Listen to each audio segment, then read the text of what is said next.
Joining us now for our weekly visit is the one and only KT McFarland, Fox News national security analyst, and, of course, host of FoxNews.com's DefCon 3, which is at 1 p.m. on Wednesdays at live.foxnews.com. KT McFarland, boy, what a week this has been I'm sure that you were following and riveted to the events in Boston.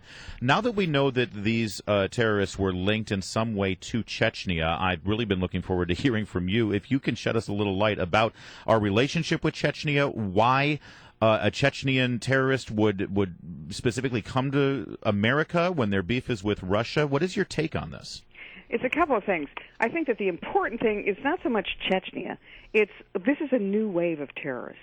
These are not people who came to the United States in order to pull off a terrorist attack like September 11th. These are not people who were going after military targets like the Fort Hood shooter or various other attacks on military bases. These are guys who are, by all accounts, Americans, and I'll get into that in a minute.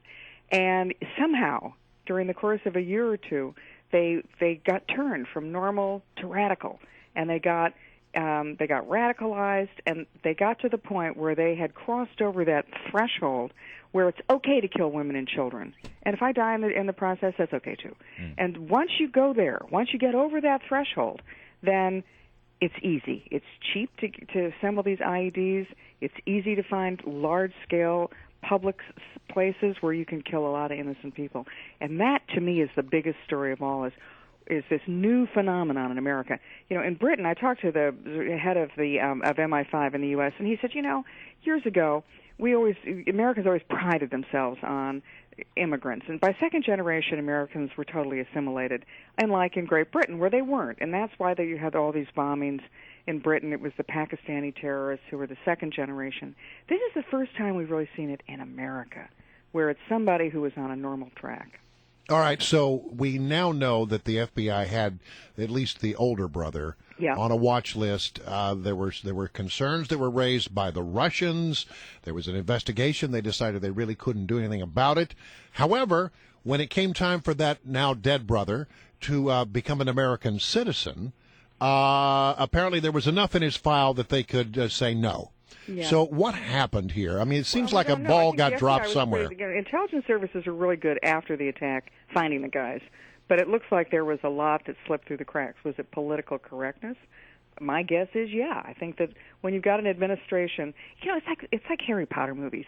You know, Harry Potter, there was that evil Lord Voldemort, right? And nobody would ever say his name.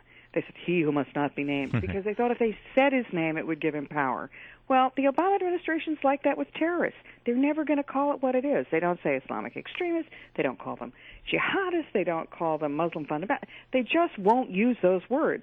And like in Harry Potter, by not doing it, in fact, they're giving them power, because it turns out then you don't see it coming. If you can't identify what you're looking for, you'll never find it. Well, but KT McFarland, this president rode into office saying that he was going to strengthen our relationships and rebuild our relationships with our allies overseas. And one of the things that really bugs me about this is Russia, who has not always been the most reliable ally, they actually did what we want countries to do. They let us know that there's a problem here and we need to look into it, and we just let it go. How is this going to affect us in the future? Why would countries cooperate with us in the future if we're just not going to even follow through and do something about the tips they're giving us? Yeah, well, it's not just that. It's just the countries that have cooperated with us. We've either blown the covers in some of the underwear bomber, for example. Oh, right, and we see the guy who turned in Osama bin Laden in Pakistan is languishing in a prison over there, and we're letting him. We're not real loyal to our friends and allies.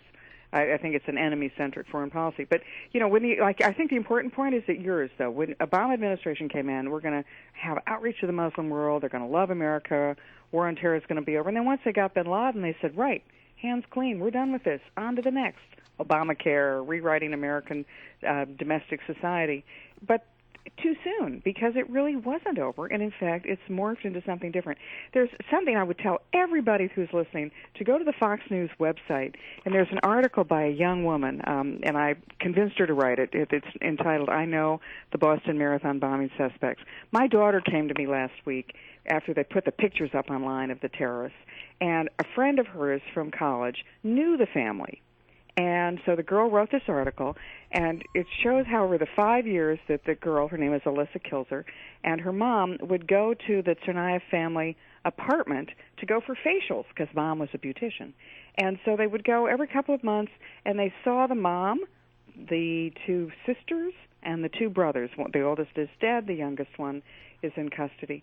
And the killer, and Alyssa writes and says, we first started going, and they were a normal, sort of upwardly mobile immigrant family. Mom had a job. The kids worked really hard. They were getting an education on scholarships. And then slowly they became radicalized to the point where it was really uncomfortable for Alyssa and her mother to go there because the mother, the terrorist mom, was talking about conspiracy theories and Americans did September 11th so that they could kill Muslims. Who was feeding that, you wonder? Well, that's the question. Was it the mother said when Alyssa asked her, she said, "Well, my son knows all about this. He showed me. He gets it online." Okay, so there's online. But then there's also when Alyssa said, "Well, why'd you guys come to America in the first place?" And she said, "Well, my husband and I were political activists in Chechnya, and my husband did something, and we had to leave. We had to flee." So then, but the husband's back in Russia. The whole thing, you just wonder. There's a lot of stuff that doesn't make sense. This sounds like a really powerful. Where can people find it again, KT? It's on FoxNews.com, and just in the search engine, type in "I know the Boston Marathon bombing suspect." That's great. Sounds great. All right. Well, listen, very quickly, and we literally just got about 30 seconds. Any thought about the GOP report on Benghazi, which was rather critical of the handling of that matter? I think it comes back to haunt Hillary when she runs for president, but right now I think nobody cares, tragically enough. Yeah. Nobody gets any blame. The mainstream media's moved on. Well, because we got Osama bin Laden, so no more worries. It's all right? over, Yeah. right? Until the next terrorist attack in the next American city. KT McFarland, always good to have you. Thanks a lot. Thank you.